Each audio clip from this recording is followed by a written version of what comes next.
الحمد لله رب العالمين الرحمن الرحيم ملك يوم الدين إياك نعبد وإياك نستعين اهدنا الصراط المستقيم صراط الذين أنعمت عليهم غير المغضوب عليهم ولا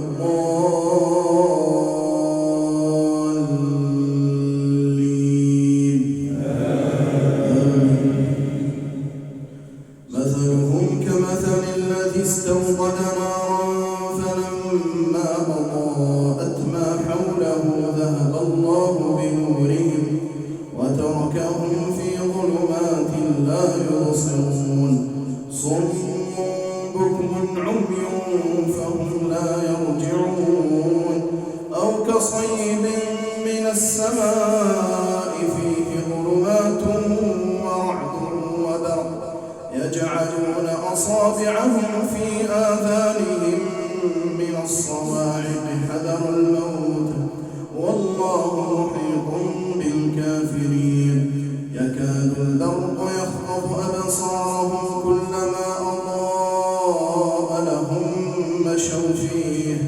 وإذا أظلم عليهم قاموا ولو شاء الله لذهب بسمعهم وأبصارهم إن الله على كل شيء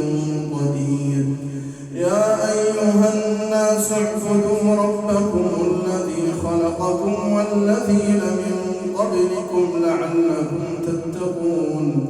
الذي جعل لكم الأرض فراشا والسماء بناء وأنزل من السماء ماء فأخرج به من الثمرات رزقا لكم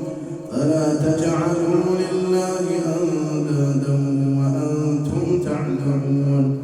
وإن كنتم في ريب مما نزلنا على عبدنا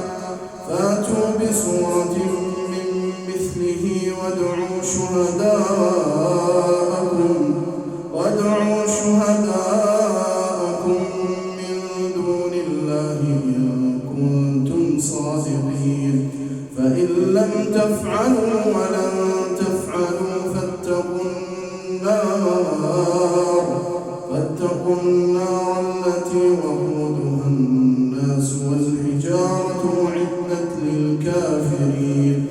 وبشر الذين آمنوا وعملوا الصالحات أن لهم جنات تجري من تحتها الأنهار كلما رزقوا منها من ثمرة رزقا